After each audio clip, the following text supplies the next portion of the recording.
I wanna wake up in the morning where the orange blossoms grow, and the sun comes peeping in where I've been sleeping, and the songbirds say hello. I love the fresh air and the sunshine. It's good for us, you know. So I'll make my home in Florida where the orange blossoms grow. Hello, it's June 28th, 2013. We're here in Ozona, Florida. I'm a volunteer with the Palm Harbor Historical Society and Pinellas County. My name is Terry Fortner. Volunteers are pursuing Pinellas Past interviews to document the history of our area with longtime area residents. And we're very grateful to the Faith Mission Committee through the Pinellas Community Foundation for grant funds that have made the equipment to do these interviews possible. Today we are going to be meeting Roger Kronsis. I understand that Roger came and fell in love with Florida as a 6-year-old, so that's where our story is going to begin.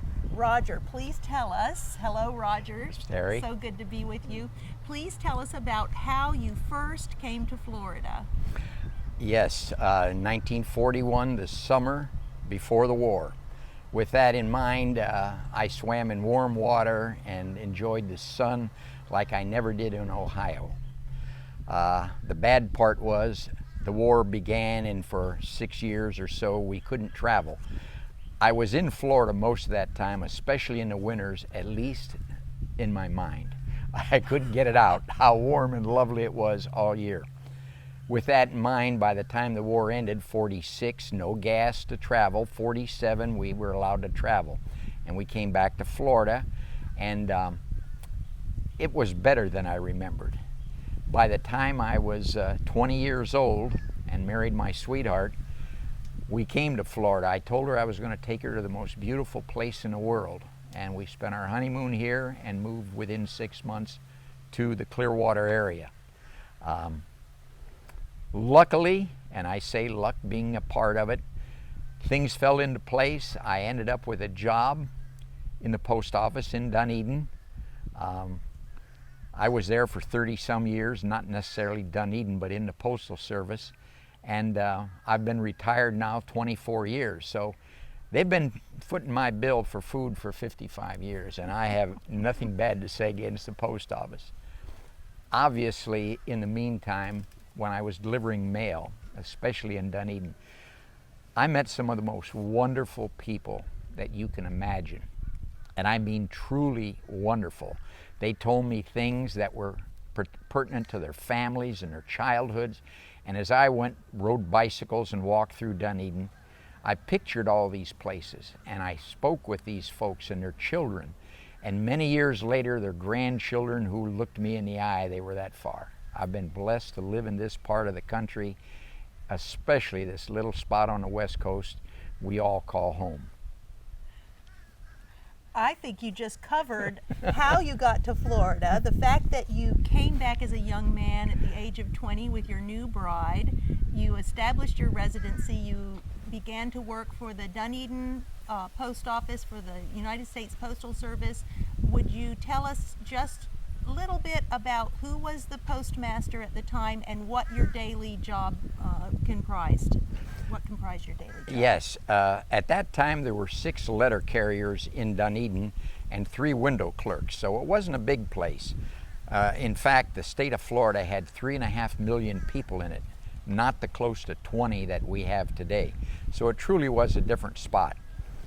However, my day started, I had a child, I had a little girl, she's a year old when I got the job.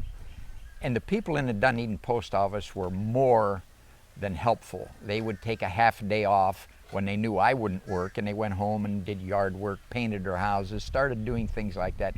They literally bent over backwards to keep me employed. And I was very thankful. One of the jobs I had was to meet the train, the West Coast Champion, as it came down and terminated in St. Petersburg, and it had to mail with it from Jacksonville.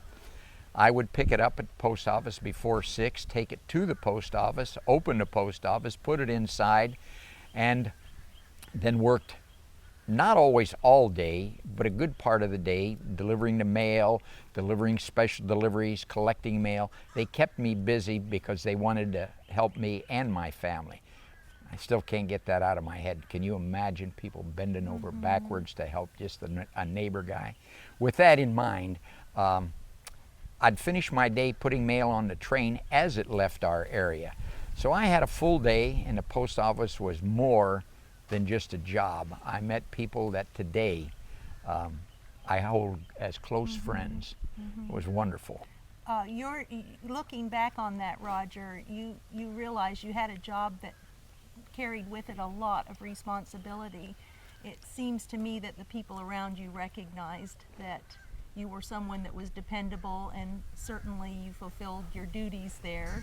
How many years did you end up working for the post office? As a matter of fact, I started at 24 years old, and therefore I had to work till I was 55, which was 31 years, but I had accumulated over a year's sick leave that they added on for my pension.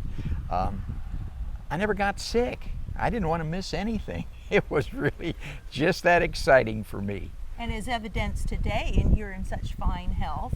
Well, I want to get you to the waterfront. So while you were employed for the post office, you mentioned you were meeting a lot of the local people.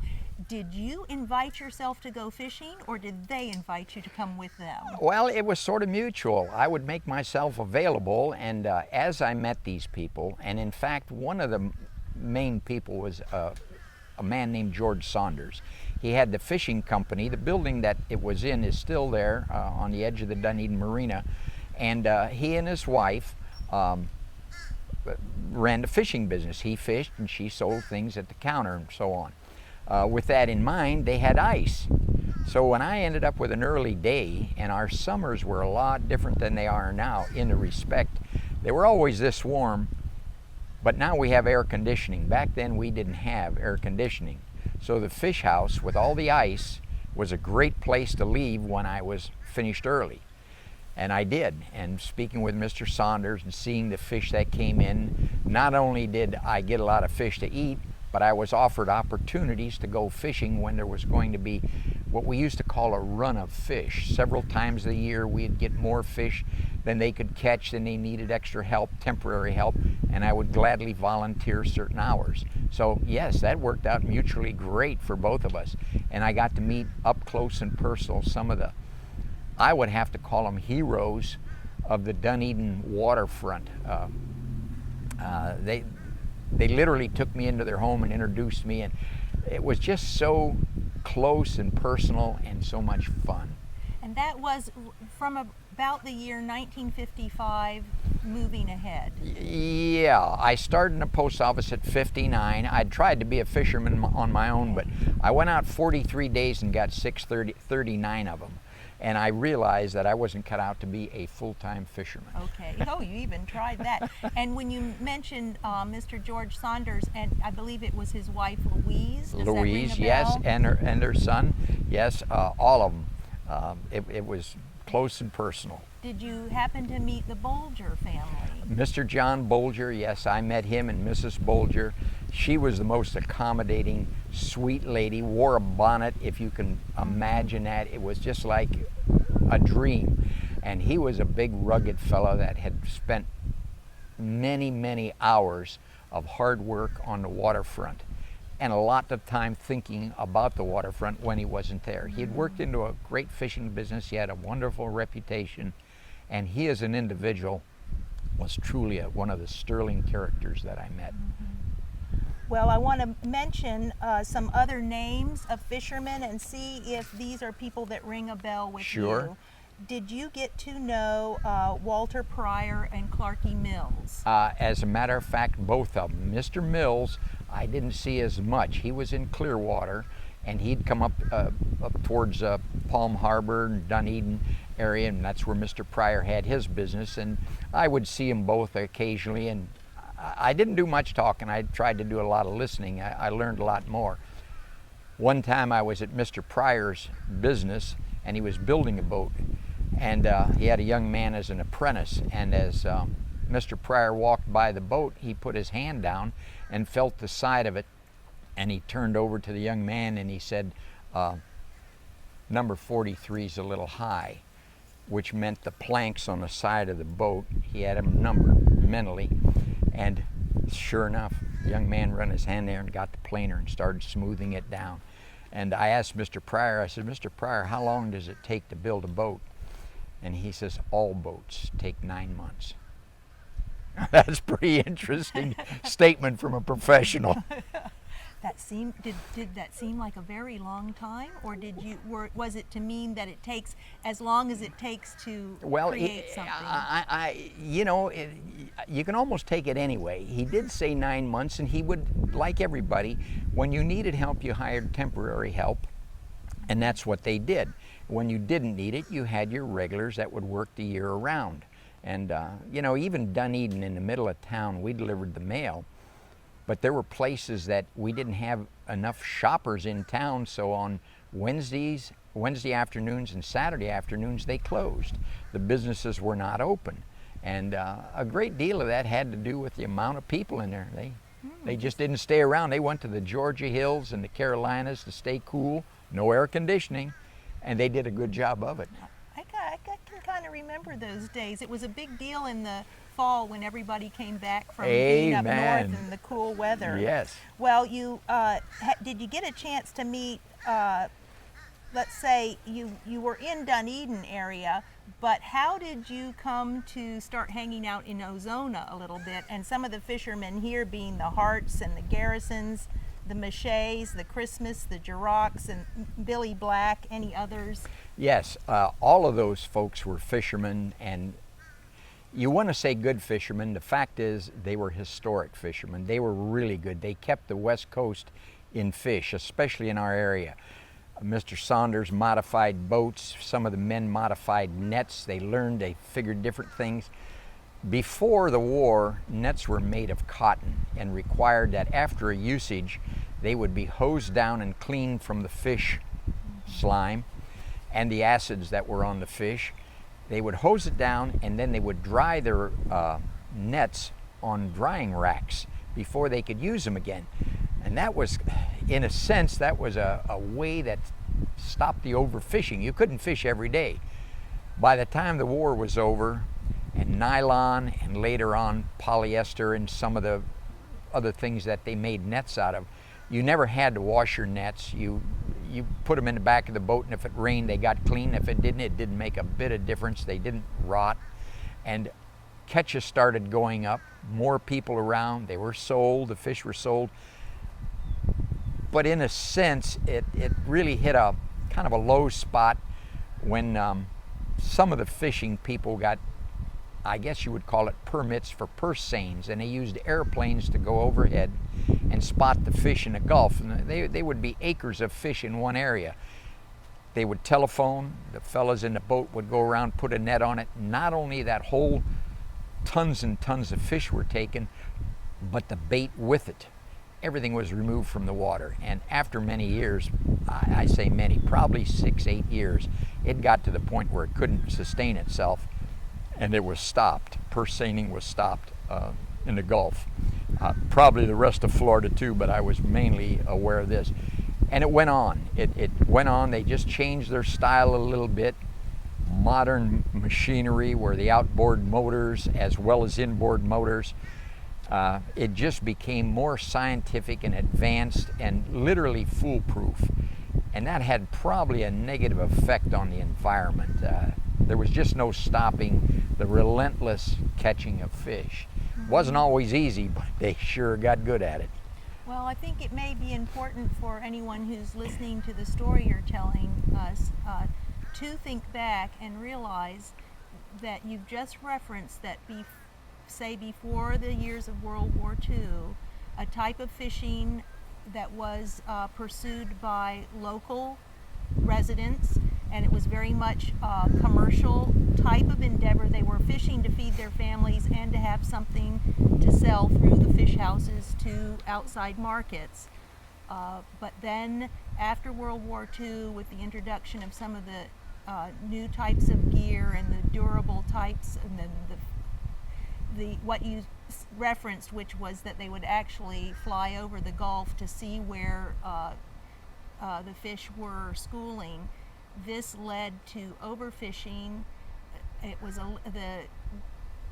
the types of laws that came on the books were maybe some effort to curb this and to help the fisheries sustain themselves, but it was definitely has had an effect that's really, even to this day, evident to us.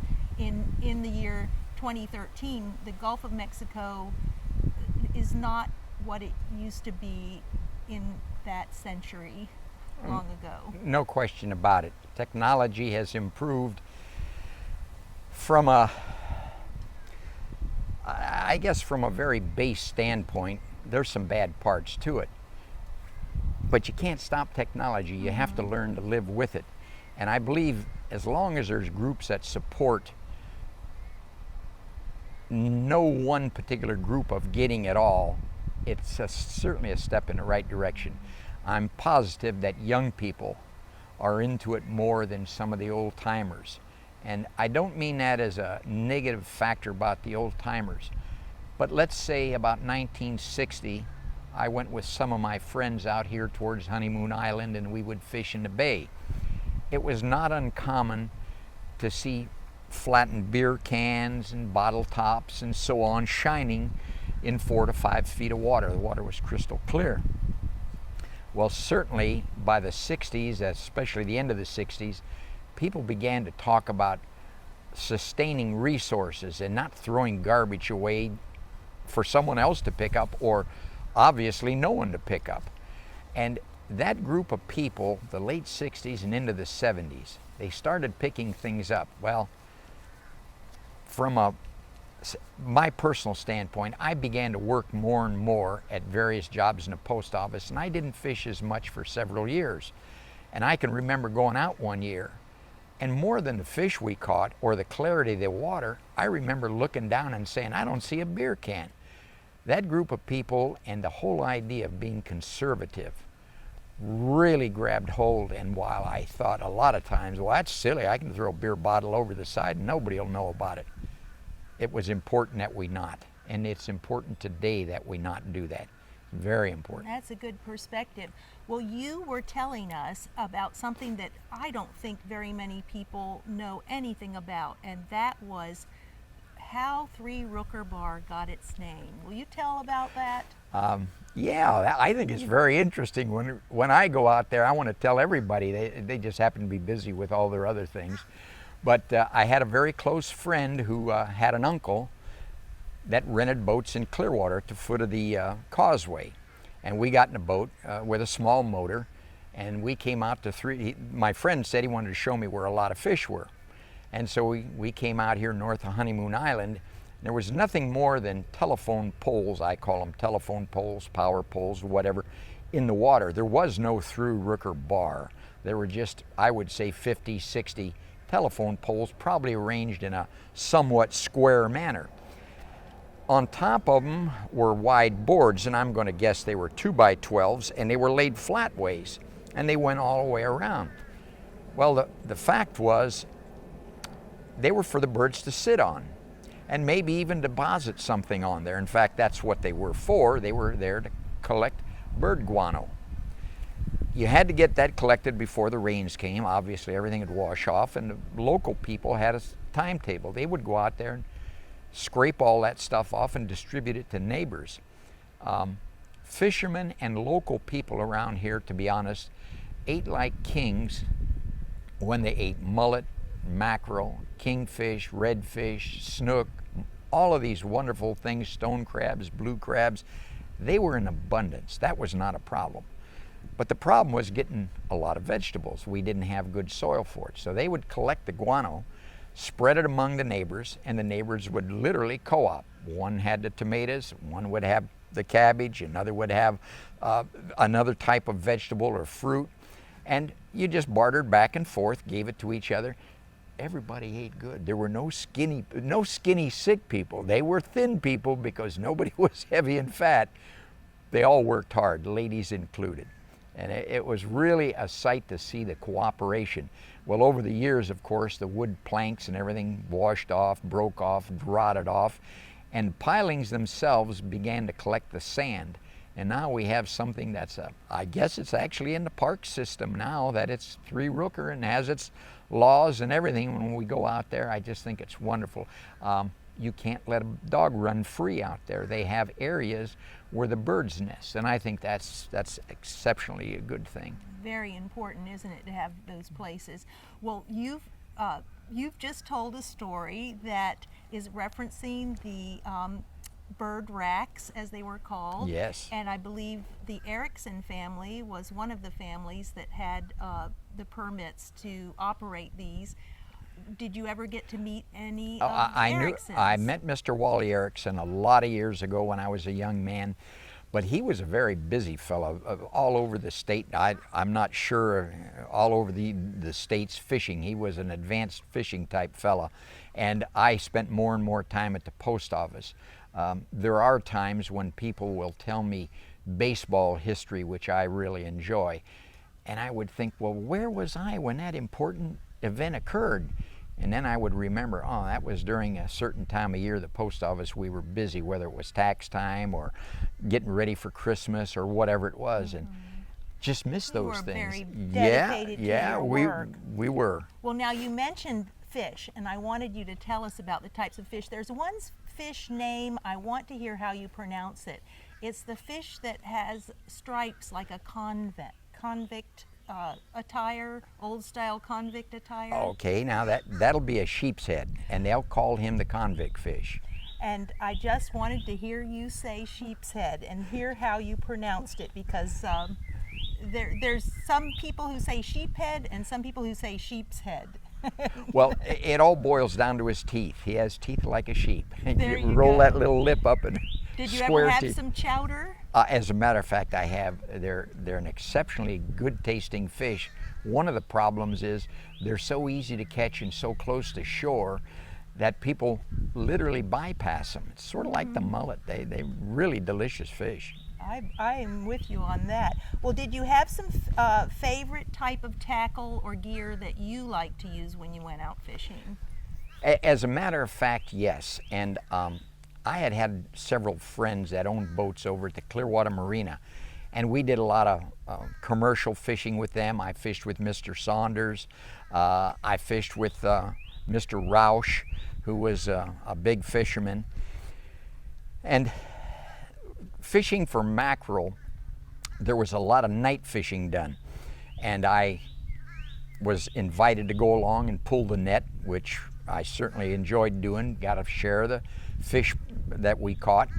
And I asked Mr. Roush one night, he was running the boat for Mr. Saunders, and I asked him, how is it that we know where to go in the dark? We don't see anything. And he says, well, you can smell the fish.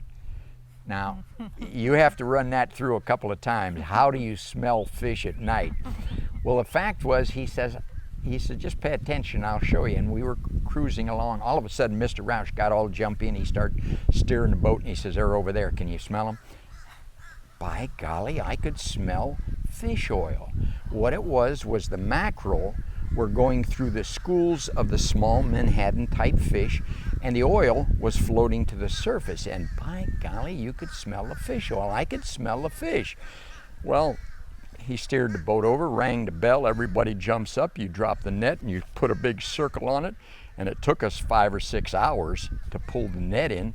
In fact, one time off of Bel Air, we weren't about to get the net in. We had so many fish, pulled it into shore and made a seine out of it, and run the boat back to the fish house in Dunedin, and started having boats carrying fish from the net to the fish house for 2 days. It was amazing, the amount of fish.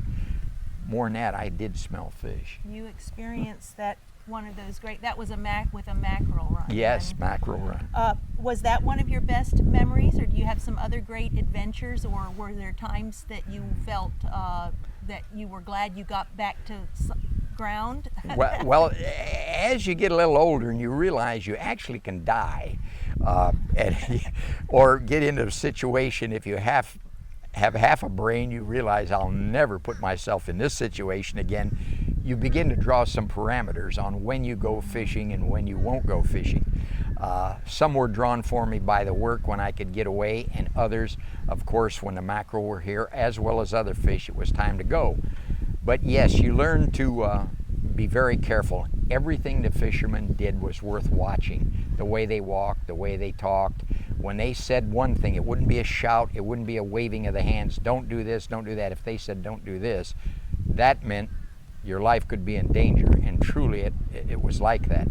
But these fellows were such professionals, they made it look so easy that it was literally, it took me a while to understand what they were telling me. I had to get scared a couple times, yes. It was fun. Well, did you tell us what your favorite fish, your personal favorite fish was? Well, when I realized, I wasn't going to own a big boat and make my living on the water, and I was at the post office and would get off occasionally, I thought the best thing to do would be to buy a little outboard where I could put it on a trailer, keep it in my yard, and when I could go, I'd go fishing, if not with someone else, at least by myself. And in fact, I did. And and that pretty much precluded going offshore, miles out there. Inshore, it came down to a few fish, and I picked out the snook. And I began to fish the snook and talk to people. It isn't different than many other hobbies. You start going to the library and reading books. You call people on the phone and ask them questions. They invite you to different cities and different places and go and fish. And I can't ever say I was a great snook fisherman, because I wasn't, but I certainly improved what I could do, and it was mostly because of the intricate things that I would never have learned without somebody either showing me with his hands or in fact taking me and doing it, and I could watch. So it really was I guess a broad-based education that, yeah, I got to where I enjoyed it. And our area right here, Honeymoon Island and the Causeway in Dunedin, the Clearwater area, is a spectacular area for snook fishing even today. A lot of good fish. Hey, that's very good. You're reminding us that learning how to be a good fisherman is an experiential. You can improve by going out and practicing, so that's what you did. There's no question about it. I can remember the first time I went in a boat by myself. Now, it wasn't that I was frightened or none. The fact was, I was out there and I reached for something and I didn't know where it was. And I looked again and I realized, after 10 minutes of looking, I think it was a pair of pliers, after about 10 minutes I realized they weren't on the boat. And I thought, well, now who didn't put it on the boat? Well, it didn't take me long to realize who didn't put it on the boat. And that's a leap and a bound in maturity. You realize wherever you put it, it's going to be there, so put it where it's supposed to be. Plan ahead was a good thing. That actually helped me a lot in my post office. When I got in a position where I ended up with close to 400 employees that I was responsible for in several buildings, I learned to plan ahead, and I had calendars for several years behind, and I could project. And the post office, now not necessarily me, but the post office in this area, we got to be very good at that. We were in line with, I guess it was Dallas for a while, and then as Dallas grew, we stayed with Fort Worth, Texas. Sarasota was our size, and several places around the country. The biggest thing affecting the post office was growth. People were leaving the north, the Rust Belt was coming on, and people were coming down here in droves. And it wasn't for a fellow to walk into post office and say, I have a development of 500 people next week that's going to need mail delivery. We didn't have vehicles. So we all learned how to do that. And yeah, it was a planning ahead started with my fishing. Wow, Roger, your career really spanned a time in Florida history where there was a lot of change taking place. Oh, absolutely, absolutely. Now, I've got a question. You mentioned the Dunedin fish house, which was very important to this area, but we're in Ozona today, and I'm wondering if you have any remembrance at all of the Ozona fish house. Now, this would have been the fish, there were incarnations of structures on the waterfront in Ozona, and the one that would have been here that you possibly could have seen would have been built in 1921 after that big hurricane. You probably heard it Sure. told about, that washed away what was here previously. but when you came here in 1955 and on, that structure would have been there. Do you have any recollection? It was old at that time and wasn't going to last much longer, and it's pretty much around the corner from where we are right now, or was, the pier part of it. There was also one in the middle of Palm Harbor, where at Pop Stansel Park area. There's a pier there now, but there was a fish house there and several boats. And over a period of time, it just became more efficient to have one or two really good fish houses. Getting bait, put it on the boat and the fuel, and then the unloading the boat, it became better business to have it at one spot. And then we did have a couple of nice marinas where we could go. Tarpon Springs became a leading area, and Dunedin did. And some of the smaller places really started to go by the wayside, and efficiently, for the reason of efficiency. Right, it was part of the evolution of everything else. Absolutely. You've referenced that, and also the decline in fishing as a commercial activity. And then there has been that, what's happened in today's world is we have a lot of recreational fishermen, so there's got to always be that balance there. There's no question about it. With today's technology, and the fishermen of today is I'd have to call, the ones that really get good at it and want to get good at it are pretty bright guys. They're very good with their electronics. Their boats all run well, and I can remember days of getting up at 5 in the morning and being on the water at daybreak and starting to go out fishing, only to be out maybe 8 or 10 miles, and here comes a boat from the west. Now, how far out he was, how long he had been out there, but he went whizzing by me towards shore, and I thought, wow, I don't know where he spent his night, but he wasn't on shore. Roger, we have some young people here today that are looking forward to meeting you, and they have some fishing tackle that they're going to be sharing with you. So we're going to take a pause and get set up to meet with the That'd be great. Thank you so much, Roger. Thank you, Miss Terry. Really I appreciate it, where dear. the orange blossoms grow, where the sun comes peeping in to where I'm sleeping, and the songbirds sing hello. I love the fresh air and the sunshine. They're good for us, you know. So I'll make my home in Florida, where the orange blossoms grow.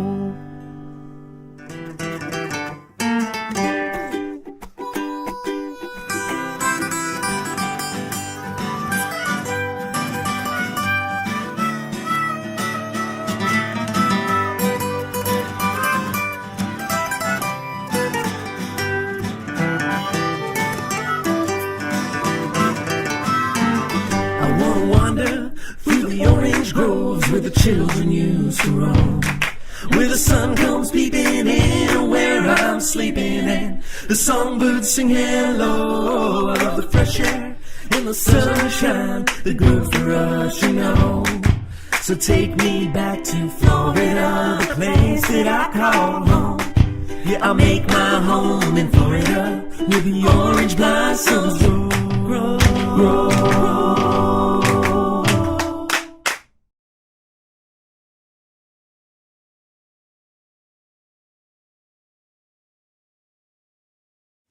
One, two, three. I wanna wake up in the morning, where the orange blossoms grow, where the sun comes peeping in to where I'm sleeping, and the songbirds sing hello. I love the fresh air and the sunshine. They're good for us, you know. So I'll make my home in Florida, where the orange blossoms grow.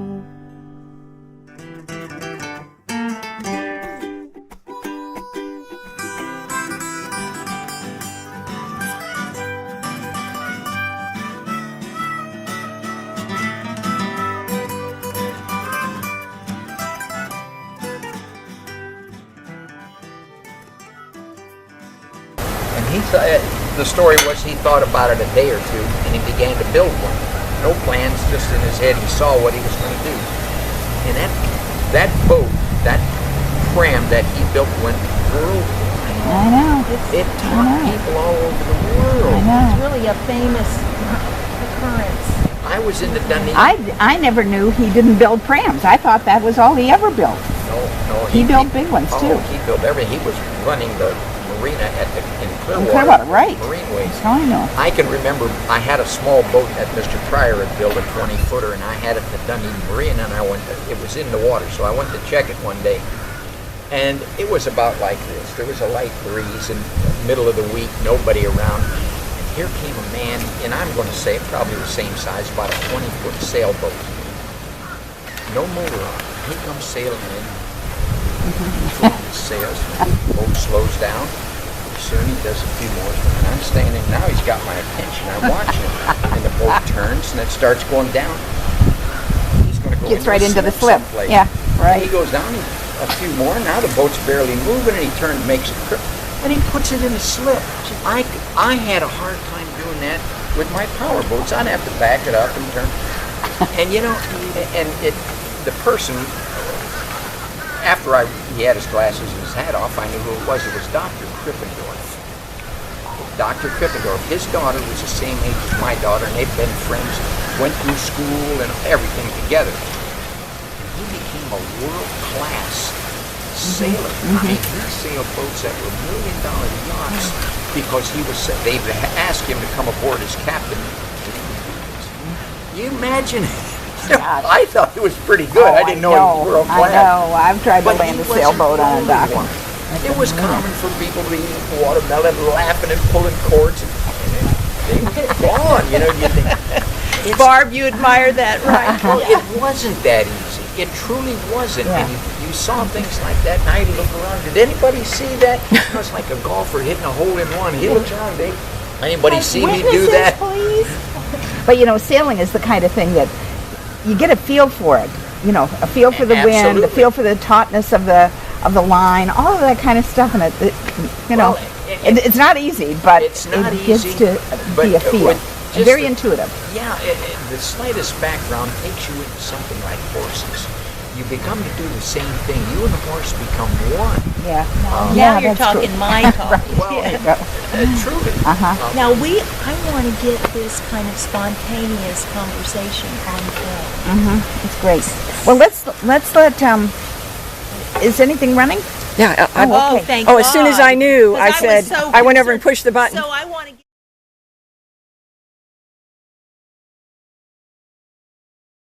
Thank you, sir. Thank you very much. They would be leaving to go up north. That would be maybe April. And when they would go, we had less people in town. Well, now we could do things. Well, the post office, I could take more time off.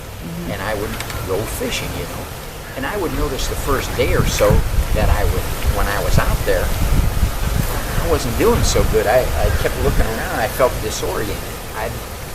I knew where I was. Yeah. I wasn't in tune with the water. Pretty soon you'd see the birds. They were diving in. Okay, there's bait over there. You'd see the other ones sitting on the shore. They've eaten already. And you'd begin to put the puzzle together. The second day, I could see a little bit better. I would notice these things in the turn of the head, and I would notice a few more. The porpoise are starting to go in a big circle. They've got their little ones with them, and they're going to, pretty soon the mullet will be jumping out of the water, where they put their bubble net around them and teach the little ones how, and you're watching all of this stuff, and you want to think, is anybody paying attention? It's kind of neat, and it really was. Can you explain what a bubble net is? Well, when they're down deep, the whales do it also. They'll see the bait up on top, but they're not quick enough to catch it. So they'll start a spiral net, and you have to think of the physics, or at least the mathematics involved in this.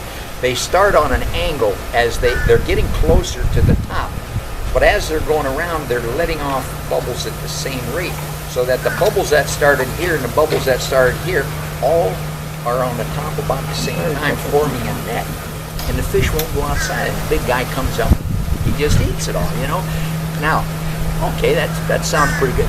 Beyond that, pay attention. it's so magnificent to think you see that or been put. You see it out here within 6 feet of water with, and you'll see Mama go under the little porpoise, and you'll see them roll off their back, and pretty soon she's got two, and you think, wow, is this something?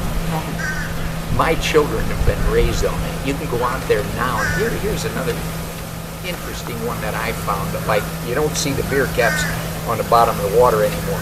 What you do see is spoonbill, the rosettes.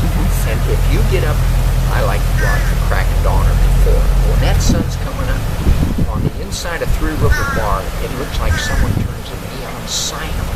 It isn't red and it isn't pink. It's neon pink shine. It's nothing more than birds feeding. Now, you don't want to get too close, and so you sit there, and within a matter of minutes, the sun's up a little more. And now they're back to pink and red, and it's okay, but you have to get it at the moment. Think of the years we almost lost the rosettes, and now they're back. I just was driving alternate 19, and they're flying over, going to Honeymoon Island and so on. Isn't that wonderful? That's the part of every piece of ground we have out there is literally a rookery. Now, some of these spoil banks are not, but many of them are. And I think it just helps. At that time I had two girls, and my wife and I pulled the boat down to the Keys. I was going to spend a little time in and around Tavernier.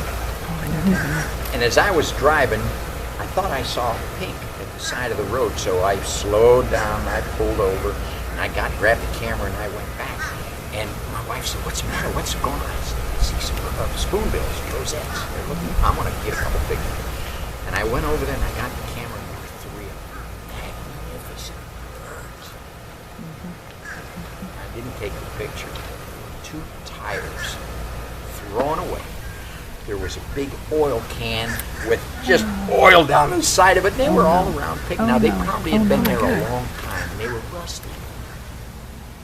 Well, I couldn't put those birds in a picture like that with that trash. Right.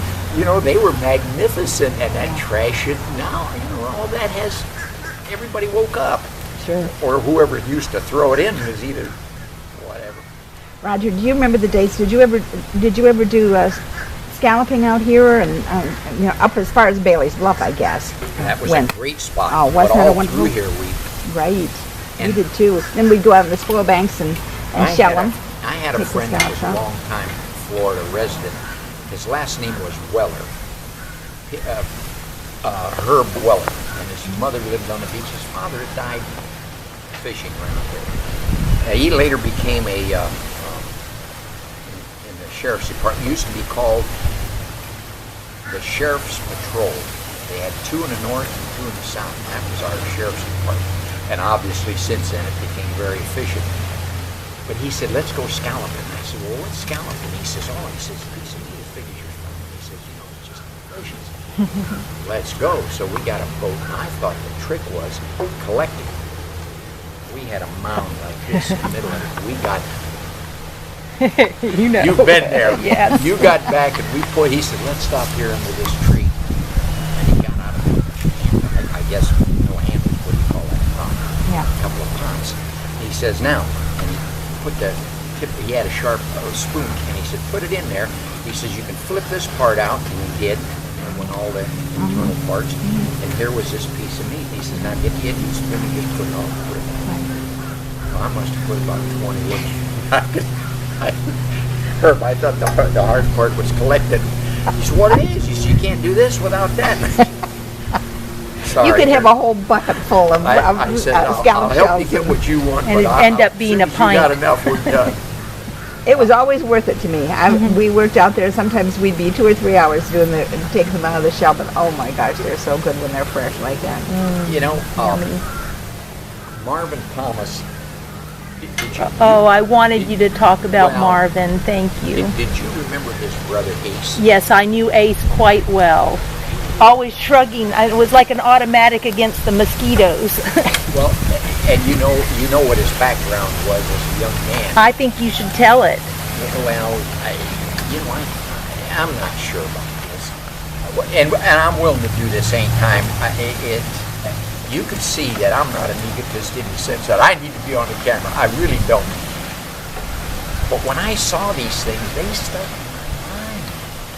I didn't see this stuff in Ohio.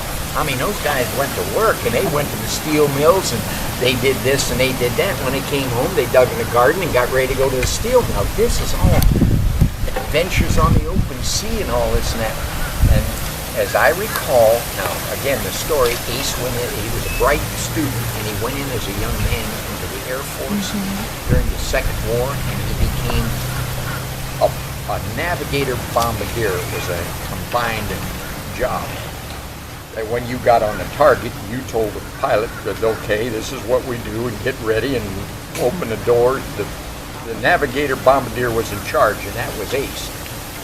And then when he got to the target, he would start pulling bombs, and of course the bombs would go down and killing people. So destroying cities. Then he died, and I don't know when or how he died. He used to wander up and down the streets thanking Jesus that he's alive and praying for all. That's beyond shell shock. Or maybe that is shell shock. You know, you're carrying those moments with you. I've gone by Big Hines traffic on the big roads down there and you stop, and I remember men would be under where you sat for the bus, the benches, and there'd be men under. You don't even want to ask about that. You know, somebody would get them, come on, we got to go to lunch. And so the horrors of that were in Dunedin in Ozona with Ace, and I just felt so sorry. What can you do? People talked to Ace all the time, and they didn't dwell on anything. You know, if you got too far, come on, Ace, let's go get something to eat. You want this? You want that? That was usually it. He just needed something to eat, and he definitely did have post-traumatic stress disorder, and it was before the time when people recognized what that was.